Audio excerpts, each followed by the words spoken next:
Let's start discussing chemical equilibrium. मैं chemical equilibrium में package में जो आपने मुझको डाउट्स लिखा है उनको ही सॉल्व करता हूं।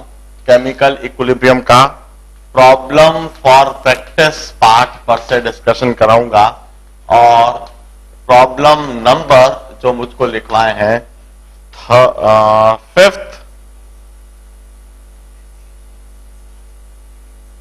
और 3rd और 9th और 11th और 12th एंड देन 8th और मुझको लिखवाया है 14th 25 एंड 31। मैं इसी ऑर्डर में, जिस ऑर्डर में इस समय बोर्ड पर लिखे हुए हैं, इसी ऑर्डर में प्रॉब्लम्स का डिस्कशन करना चालू करता हूं और सबसे पहले 5th प्रॉब्लम डिस्कस करूंगा। जैसे जैसे मैं प्रॉब्लम्स को पढ़ रहा हूं और उनको कैसे ग्रैस्प कर रहा हूं, फिर कैसे कंसेप्ट और फंडामेंटल को डेवलप कर रहा हूं, इस बात को बड़े ध्यान से देखना है और समझना है और जल्द से जल्द आप प्रॉब्लम स्वयं से कर सके, यह स्किल्स डेवलप करना है। Now start reading 5th problem first. सबसे पहले 5th प्रॉब्लम को पढ़ना चालू कर दें। A compound AB dissociate at 300 degree centigrade. This is an equilibrium. AB is a gas, वहां पर equilibrium मेंशन कर रखा है। A is also a gas, B is also a gas. Kc for this reaction is 5 into 10 to the power minus 2 and equilibrium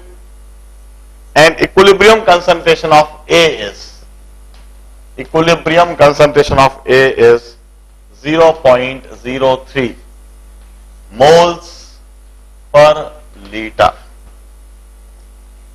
What was the initial concentration of AB?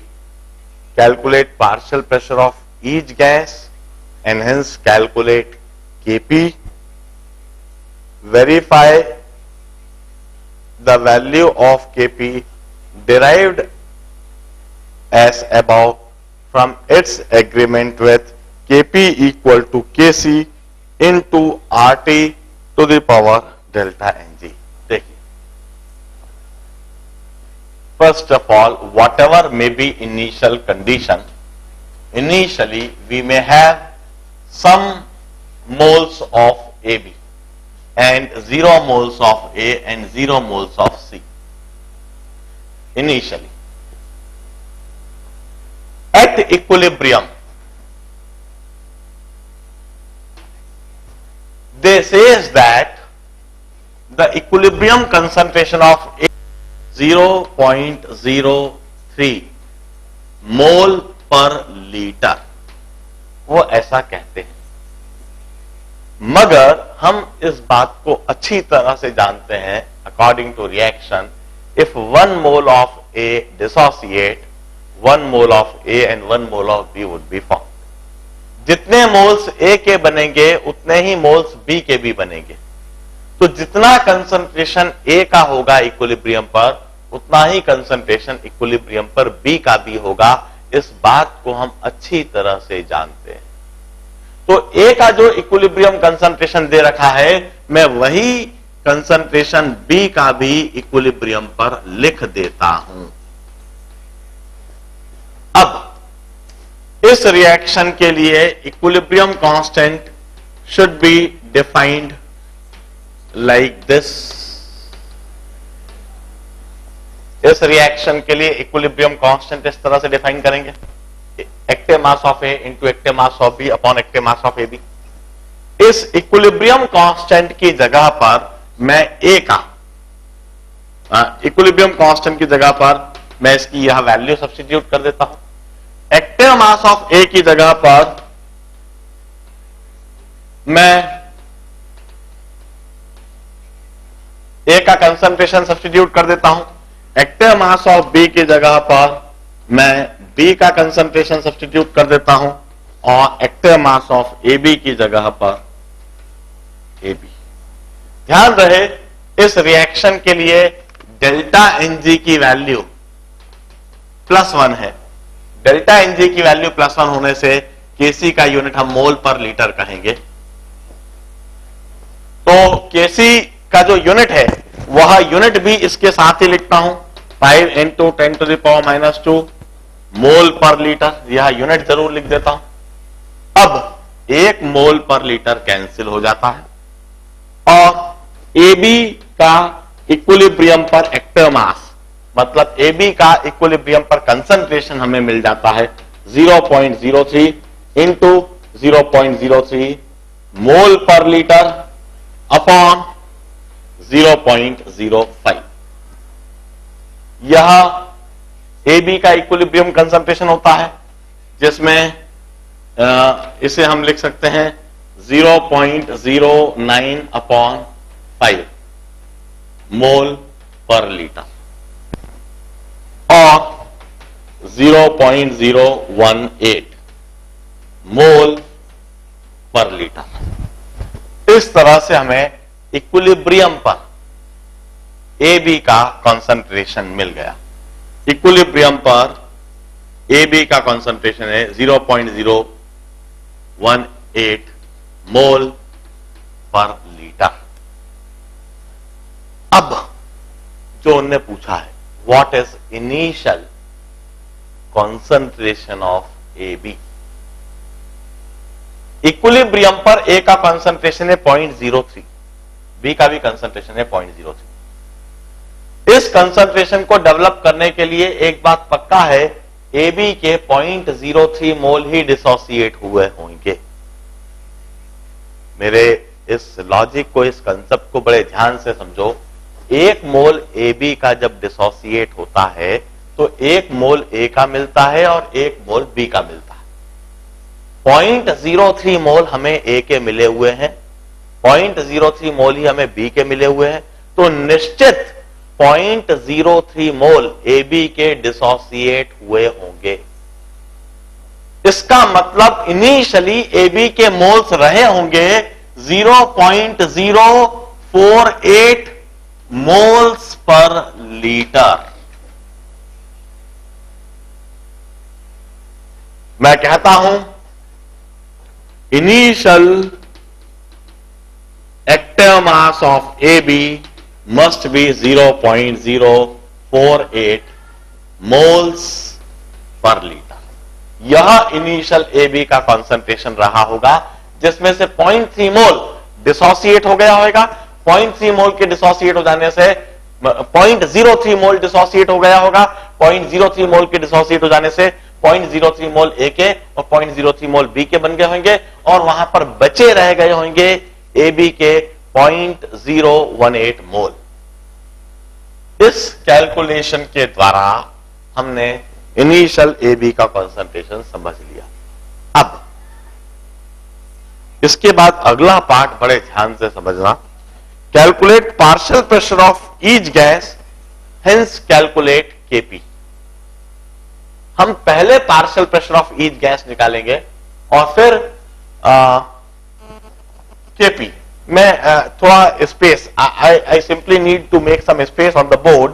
तो मुझे initial AB जो answer है ना, इसको क्यों ना मैं नीचे कहीं पर लिख दूं और कलर चेंज करके लिख दूं। इनिशियल AB concentration is 0.048 मोल पर लीटर। ये तो आंसर है। अब मुझे पार्शियल प्रेशर जो निकालना है उसका कंसेप्ट पहले लिखता हूं। PV is equal to nRT। Gas के लिए यह इक्वेशन हम हमेशा लगाएंगे। PV A के लिए यदि मुझे लिखना है PAV इक्वल टू NaRT। अब इधर से मैं लिखूंगा PA is equal to Na/V into RT और Na/V क्या हो गया? Concentration of A into RT। यह कंसंट्रेशन ऑफ A हुआ। Concentration of A, concentration of B और कंसंट्रेशन ऑफ ए बी हमें दे रखा है। आरटी सब्स्टिट्यूट करेंगे तो हमें पार्शियल प्रेशर सबके मिलेंगे। सबसे पहले मैं पार्शियल प्रेशर इसका लिखता हूं। Partial pressure, partial pressure, partial pressure of A B is 0.018 into RT. Partial pressure of A is 0.03 into RT. Partial pressure of B is 0.03 into RT. यह हमने सभी के पार्शियल प्रेशर लिख दिए। हमने यह लॉजिक लगाया है, partial pressure is concentration into RT. तो कंसंट्रेशन में आरटी का मल्टीप्लीकेशन करके दिखा दिया। अब मैं केपी डेफिनेशन लिखता हूं। KP is partial pressure of A 0.03 into RT, 0.03 into RT, partial pressure of B into RT upon 0.018 into RT. यह आरटी आरटी कैंसल्ड और यह हो गया 0.03 square upon 0.018 into RT. In fact this is equal to, this is केसी, यही तो KC है, जरा देखिए, दिस केसी इंटू आरटी। और थर्ड पार्ट में यही बात पूछा है, verify the value of KP derived as above for its agreement with KP equal to KC into RT. Delta NG की वैल्यू +1 हम ऑलरेडी लिख चुके हैं, मीन्स सेकेंड पार्ट और थर्ड पार्ट दोनों ही यहां पर हो जाते हैं। बड़े ध्यान से फिफ्थ प्रॉब्लम के सॉल्यूशन को देखिए। यह सारा काम हमें करना है, सोचना है प्रॉब्लम को करते समय। Observe the solution very much carefully. Now let's start solving third problem.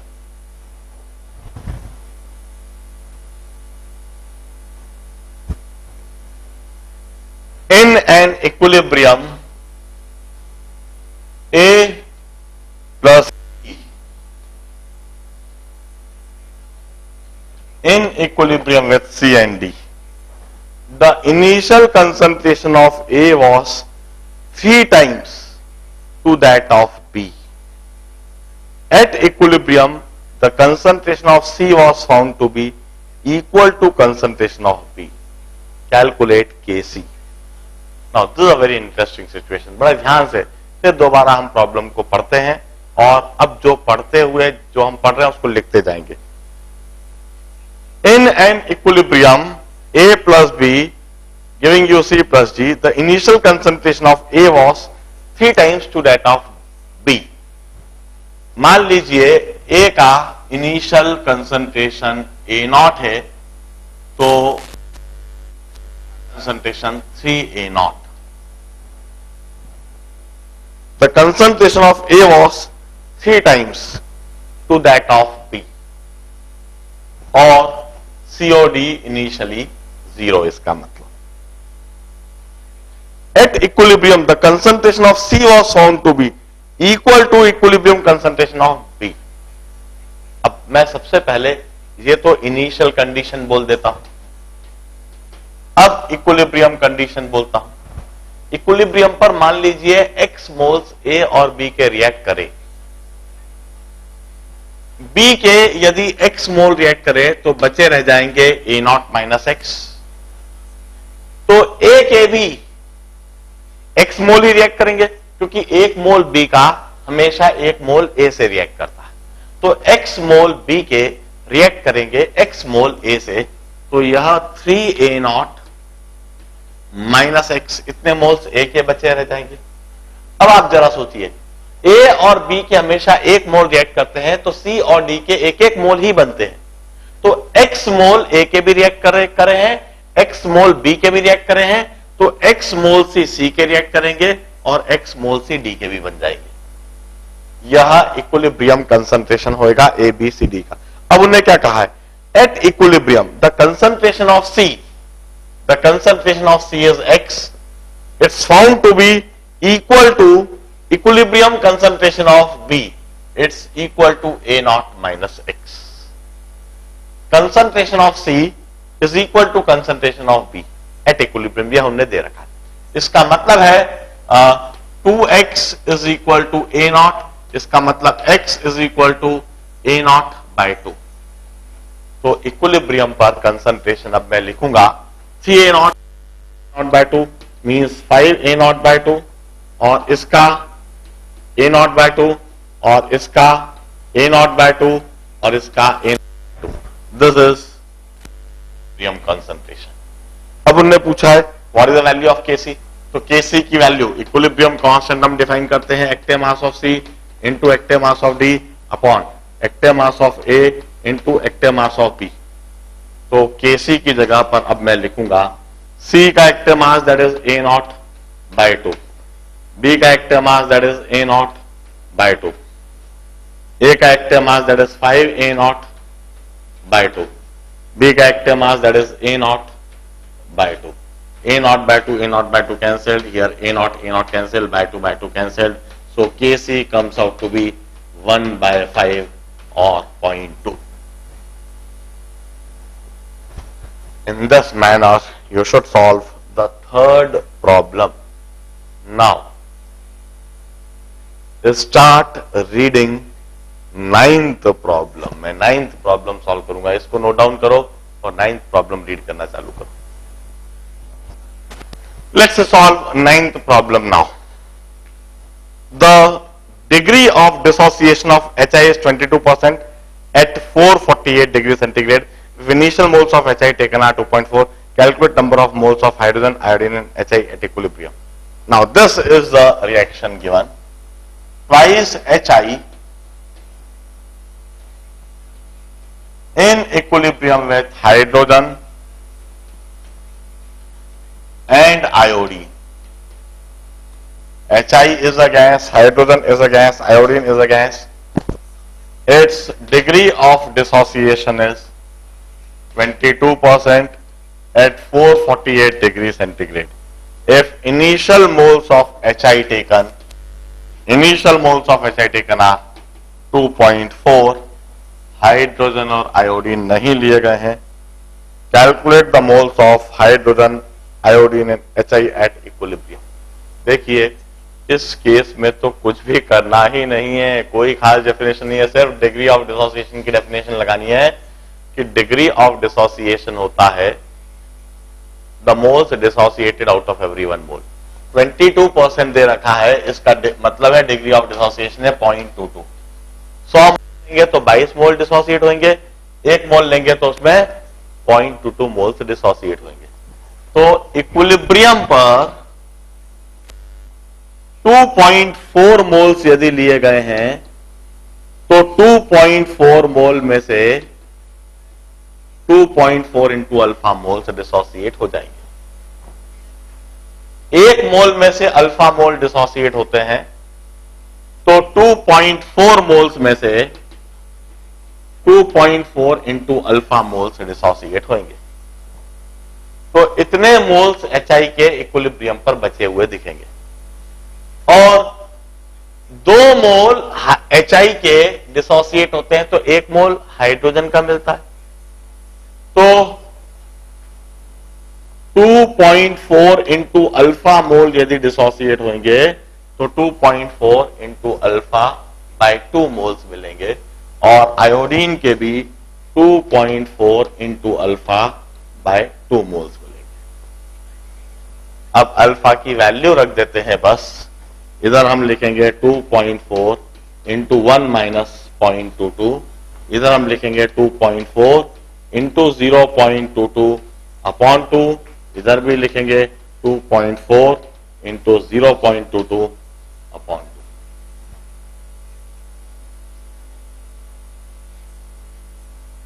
This are the moles at equilibrium. बस यही बात बतानी थी। इस जगह पर इस प्रॉब्लम में हमें जो कुछ हमने सिखाया है उसके सिर्फ पहली 2 स्टेप्स ही, कोई केसी डेफिनेशन भी नहीं लिखनी है, कोई केपी डेफिनेशन भी नहीं लिखनी है, सिर्फ हमें मोलस बनाना बताना है और सिर्फ इस डिग्री ऑफ डिसोसिएशन का मतलब को समझ के उसे लिख देना।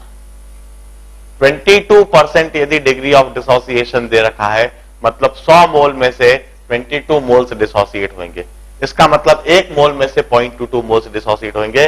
डिग्री ऑफ डिसोसिएशन जो 22% लिखा हुआ है उसको 0.22 लिखा जा सकता है।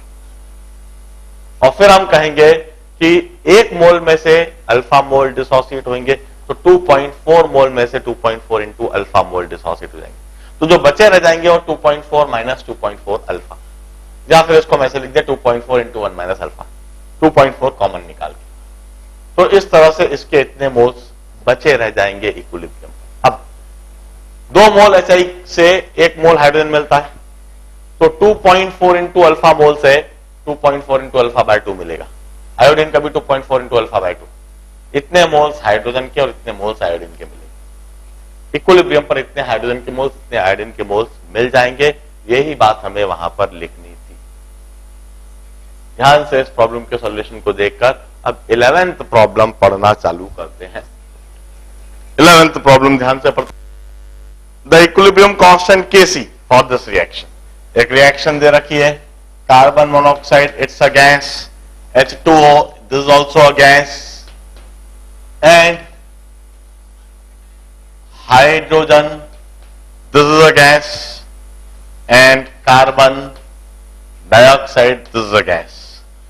और इसके लिए equilibrium constant Kc is 4.38. If 100 moles each of steam, carbon monoxide are heated in 1 liter container, find the composition of mixture.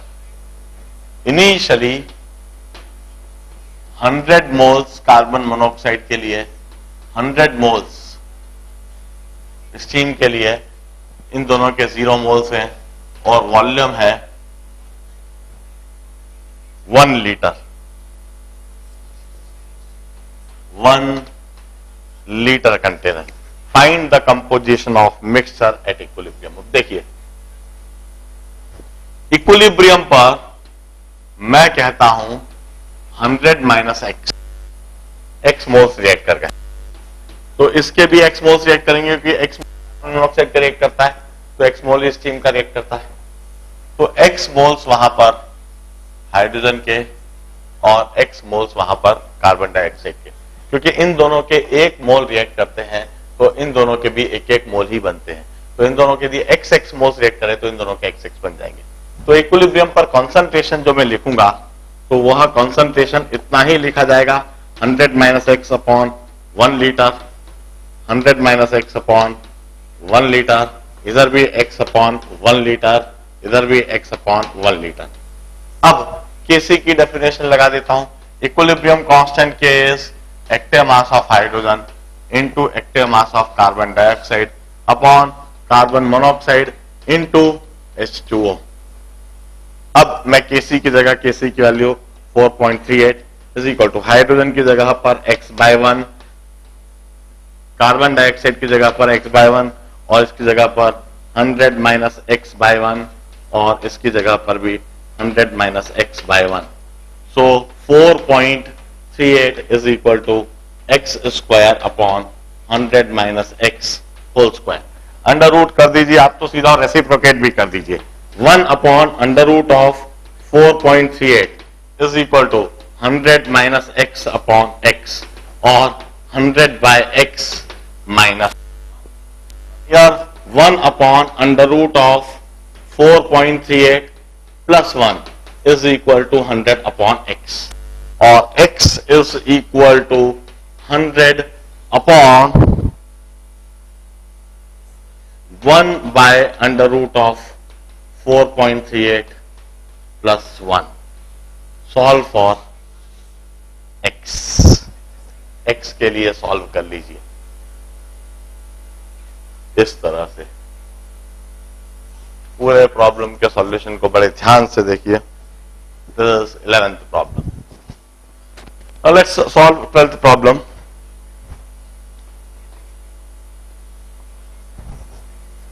When 1 mole of H2O and 1 mole of CO, same reaction नीचे दी हुई है, मैं सबसे पहले तो reaction ही लिख दूं, H2O plus CO, H2O भी गैस फेज में, CO भी गैस फेज में, it's in equilibrium with hydrogen which is in gas phase and CO2 which is in gas phase.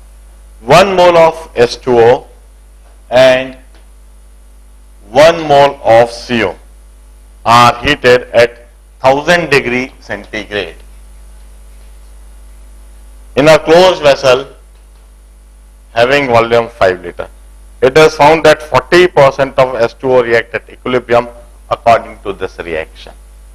Initially यह कंडीशन थी, अब यह तो इनिशियल कंडीशन, इक्विलिब्रियम पर 40% रिएक्ट कर गए, 40% यदि रिएक्ट कर गए तो 60% बच गया, दोनों के एक एक मोल है। H2O के 40% रिएक्ट करे हैं तो 1 माइनस 0.4 इसके रिएक्ट हो गए, इसके भी 0.4 रिएक्ट कर जाएंगे और बचे रह जाएंगे इसके भी 1 माइनस 0.4, इसके भी 1 माइनस 0.4, और इन दोनों के एक एक मोल रिएक्ट करते तो इन दोनों के एक एक मोल बनते हैं। 0.4 मोल H2O के रिएक्ट करे हैं, 0.4 मोल कार्बन मोनोऑक्साइड के रिएक्ट करे हैं, तो वहां पर 0.4 मोल ही हाइड्रोजन के और 0.4 मोल कार्बन डाइऑक्साइड के बन जाएंगे। तो वहां पर जो कॉन्सेंट्रेशन होएगा इक्विलिब्रियम पर, that equilibrium concentration would be 0.6/5, इसके भी 0.6/5, इसके 0.4/5 और इसके भी 0.4/5। अब इक्विलिब्रियम कांस्टेंट के होता है active mass of hydrogen into active mass of carbon dioxide upon H2O into carbon monoxide. इस रिएक्शन के लिए डेल्टा Ng की वैल्यू 0 है, डेल्टा Ng की वैल्यू इस रिएक्शन के लिए 0 है, तो इसके लिए इक्विलिब्रियम कांस्टेंट Kp और Kc सब बराबर होंगे और यह डायमेंशनलेस भी होंगे, कोई इनका यूनिट नहीं होएगा। हम कहेंगे this equilibrium constant Kc would be, they would be independent of volume as well. 0.4/5 into 0.4/5 upon 0.6/5 into 0.6/5 by 5/5 throughout cancelled, और यहां पर हो जाएगा 4 into 4/6 into 6 और 2/3 into 2/3, और this Kc would be equal to 4/9. This would be equal to Kp, unitless होएगा, independent of volume and pressure, independent of volume and pressure, कोई unit नहीं होएगा। ध्यान से 12th प्रॉब्लम को देखें, इसके बाद में 8th प्रॉब्लम सॉल्व करूंगा। I solve 8th problem. 8th problem ध्यान से देखिए, I read it first. The reaction mixture in equilibrium has 1.56 moles of HI।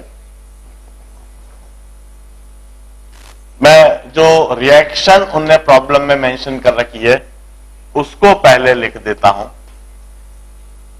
क्योंकि हर एक रिएक्शन में रिएक्शन को लिखने का तरीका, उसका रिप्रेजेंटेशन बहुत महत्वपूर्ण होता है, और उसी के हिसाब से इक्विलिब्रियम कांस्टेंट की डेफिनेशन और उसकी वैल्यू भी होती है। The reaction mixture in equilibrium has, अब इक्विलिब्रियम कंडीशन ही इन्हें डायरेक्टली दे रखी, 1.56 मोल्स ऑफ HI, तो इधर लिखता हूं 1.56 moles of HI, 0.22 moles of hydrogen, 0.22 moles of hydrogen and 0.22 moles of iodine. Calculate equilibrium constant for Ag. Equilibrium constant for this reaction would be defined as HI square upon hydrogen into iodine. अब हम अच्छी तरह से जानते हैं कि यह equilibrium constant, since delta Ng value is 0, it's independent of volume, it's independent of pressure. delta Ng is 0, it implies it's independent of volume and pressure. तो सीधा सीधा यदि मैं इक्विलिब्रियम के नंबर ऑफ मोल्स भी लिख दूंगा तो मुझे इक्विलिब्रियम कांस्टेंट मिल जाएगा, क्योंकि इसमें वॉल्यूम टर्म हमेशा कैंसिल हो जाती है, प्रेशर टर्म हमेशा कैंसिल हो जाता है। यही केसी वैल्यू भी होगी और इसी को आप केपी वैल्यू भी कहोगे और यह डायमेंशनलेस होगी। अब उन्होंने पूछा equilibrium constant for dissociation of H I. Now this is dissociation of H I.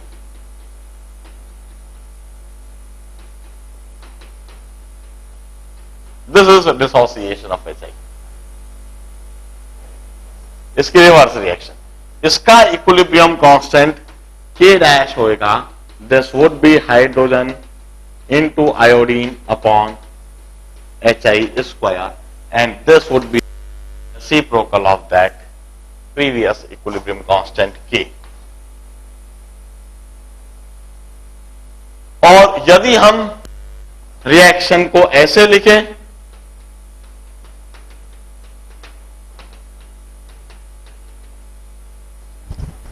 यदि हम डिसोसिएशन रिएक्शन को ऐसे लिखें, HI giving you half H2 plus half I2, तो इसका equilibrium constant K double dash होएगा and this would be H2 to the power half into I2 to the power half upon HI, and this is equal to 1 upon reciprocal of this K।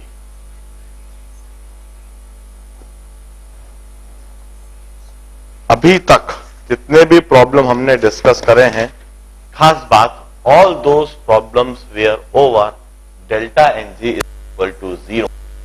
यह अधिकतर problem जो आपने मुझे दिए हैं, fifth को छोड़कर, आई थिंक फिफ्थ में कुछ और तो, हाँ फिफ्थ के अलावा थर्ड से लेकर 12th तक, 8th तक जितने भी प्रॉब्लम आपने मुझको दिए हैं, ये सभी डेल्टा Ng इक्वल टू 0 वाले प्रॉब्लम्स थे।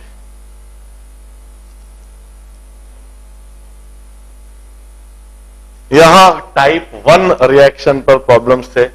अब इसके बाद आगे जो प्रॉब्लम मैं देख रहा हूं वह पॉजिटिव डेल्टा Ng के लिए, पहले इसे देख लीजिए फिर 14th समझाऊंगा। Now let's solve 14th problem. Vapour density of N2O4, vapour density of N2O4 at 60 degree centigrade is found to be 30.6. Find out the degree of dissociation of N2O4। देखिए, the problem is over delta Ng positive value and delta Ng equal to, और यह reaction भी हमने theory में discuss करी हुई है। N2O4 dissociate होती है, it gives you twice NO2। Let me once again tell you the concept. इस इक्विलिब्रियम में इन्वॉल्व सारी gases they are very heavy as compare to air, इसलिए इस रिएक्शन को ओपन एटमॉस्फेयर में करा जा सकता है, कांस्टेंट प्रेशर पर करा जा सकता है। और कांस्टेंट प्रेशर पर ओपन एटमॉस्फेयर में यदि किसी रिएक्शन को करा जा रहा है तो मास तो वहां पर कांस्टेंट रहता ही है, density is inversely proportional to volume and inversely proportional to number of moles. और इसके लिए हमने कंसेप्ट लिख रखा है, initial density upon final density is equal to final number of moles upon initial number of moles. Initial density को हम capital D लिख देते हैं, फाइनल डेंसिटी को स्मॉल डी लिख देते हैं। Final number of moles 1 A into 1 plus alpha और initial number of moles alpha. हमने यह एक्सप्रेशन इस रिएक्शन के लिए थ्योरी में लिख रखा है। Turn over the pages of the theory, जो हमने क्लास में थ्योरी डिस्कस कर रखी है, इस रिएक्शन को हमने डिस्कस कराया है, वहां पर यह एक्सप्रेशन को हमने लिखा है। अब खास बात यह होती है, बात समझना कि क्या दे रखा है। उन्होंने कहा vapour density of N2O4 is found to be 30.6। Now this vapor density of N2O4 which is found to be 30.6, in fact this is a small d, the density of equilibrium mixture. जब equilibrium आया और equilibrium पर equilibrium mixture बना तो उसकी vapour density it's found to be 30.6. Initial vapour density is half of molecular weight. Molecular weight is 28 plus 64 divided by 2 or 92 by 2 or initial vapor density is 46. This is capital D. हम लिखेंगे capital D की जगह पर 46, small d की जगह 30.6. This is 1 plus alpha. Solve for alpha. यह delta Ng positive वाली reaction है. इसके बाद आपने जो 25th प्रॉब्लम पूछ रखा है वह नेगेटिव डेल्टा एनजी के लिए है और 31st प्रॉब्लम जो आपने पूछ रखा है वह लिक्विड फेज इक्विलिब्रियम के लिए. इनफैक्ट आपने सभी तरह के एक एक प्रॉब्लम पूछ लिए हैं. अब 25th पढ़ना चालू कीजिए. इसको ध्यान से देखिए.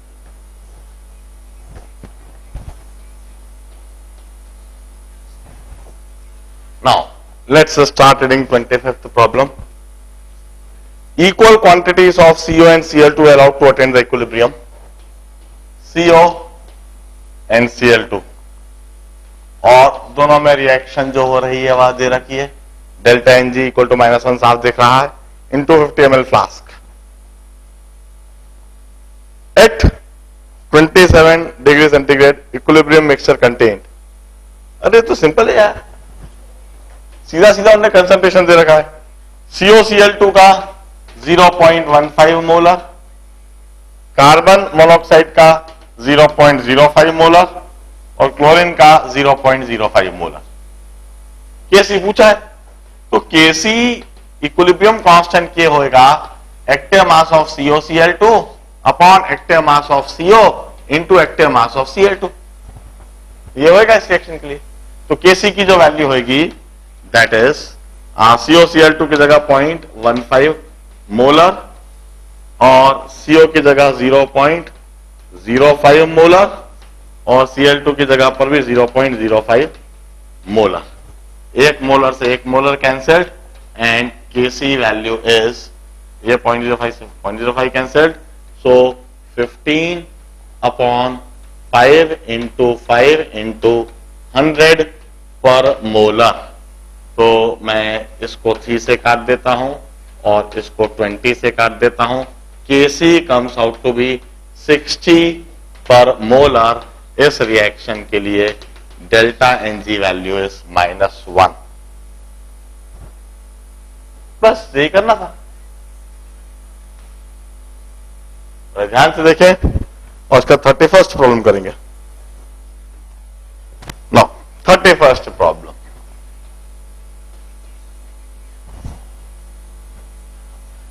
A 500 ml solution contain. पहले मैं वो रिएक्शन जो दिख रही है लिखी हुई उसको लिख देता हूं.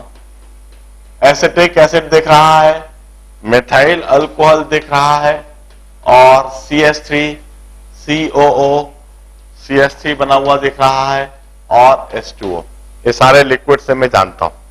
500 ml solution, 500 ml solution contain 15 grams of acetic acid and 18 grams of methanol. Calculate Kc for the reaction if at equilibrium. यह तो इनिशियल है और इक्विलिब्रियम पर 17.6 grams of ester is formed. अब देखिए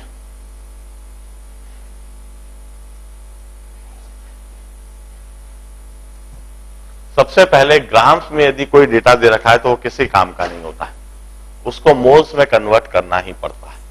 तो पहले क्यों ना मोल्स में कन्वर्ट कर ले. एसिटिक एसिड जब हम मोल्स में कन्वर्ट करेंगे तो 15/60 मोल इनिशियली. मिथाइल अल्कोहल को भी हमें मोल्स में कन्वर्ट करना होगा. एसिटिक एसिड का मॉलिक्यूलर वेट 60 है इसलिए 60 से डिवाइड करा है हमने. मिथाइल अल्कोहल का मॉलिक्यूलर वेट हम कैलकुलेट कर लेते हैं. 12 plus 16 28 plus 4 28 plus 4 32. तो मिथाइल अल्कोहल के मोल्स हैं 18/32 मोल्स। और इनिशियली ईस्टर और वाटर के हम 0 मोल्स नहीं कह सकते क्योंकि 500 ml सॉल्यूशन। तो वाटर के तो ढेर सारे मोल्स हैं और ढेर सारे मोल्स होने की वजह से हम इसे कांस्टेंट कहेंगे। अब इक्विलिब्रियम पर, वंस अगेन इक्विलिब्रियम पर ईस्टर के जो ग्राम्स दे रखे हैं, ग्राम्स किसी काम के नहीं है, हमें इसके भी मोल्स में कन्वर्ट कर लेना चाहिए। इक्विलिब्रियम पर मोल्स में लिखूंगा, पहले इसका मॉलिक्यूलर वेट निकाल लेता हूं। मॉलिक्यूलर वेट निकालता हूं इस तरह से 12 + 12 + 12 36, 36 + 32, 36 + 32 हो गया 68, 68 + 6 that is 74. 74 gram is the weight of this Easter. तो इसके मोल्स हुए 17.6/74 मोल्स। अब आप एक बात सोचिए, यदि ईस्टर के इतने मोल बने हैं तो इतने ही मोल एसिटिक एसिड के कम हुए होंगे 17.6/74। इतने ही इथाइल अल्कोहल के मोल्स कम हुए होंगे 18/2 माइनस 17.6/74। इतने मोल्स इनके रह गए होंगे।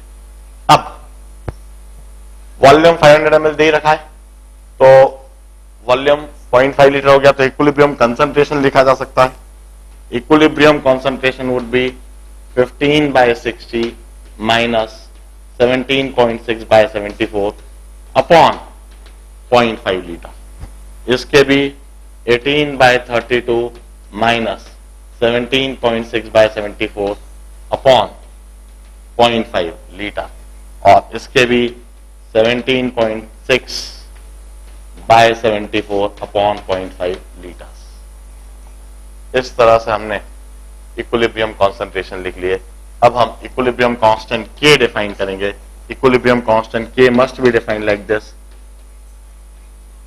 The active mass of Easter upon active mass of acetic acid into CH3OH। Water का एक्टिव मास कांस्टेंट है। क्यों कांस्टेंट है? क्योंकि 500 ml सॉल्यूशन है। 500 ml सॉल्यूशन मतलब ढेर सारा पानी है वहां पर। उस ढेर सारे पानी में वाटर का एक्टिव मास कांस्टेंट कहलाएगा और उसको इक्विलिब्रियम कांस्टेंट के साथ में जोड़ दिया जाएगा। अब इस इक्विलिब्रियम कांस्टेंट की वैल्यू डिटरमाइन करने के लिए हम यह कंसंट्रेशंस को सब्स्टिट्यूट कर देते हैं। 17.6/74 इंटू 0.5, यह ईस्टर का कंसंट्रेशन हो गया। इसका कंसंट्रेशन सब्स्टिट्यूट करते हैं 15/60 minus 17.6/74 this upon 0.5 into 18/32 minus 17.6/74 upon 0.5. You need to solve this in order to determine the value of equilibrium constant for this reaction. ध्यान से देखिए पूरी प्रॉब्लम का सॉल्यूशन। आज के सेशन में मैं इतना ही डिस्कशन कराऊंगा, अगले लेक्चर में इसके आगे डिस्कशन कराऊंगा। इसको ध्यान से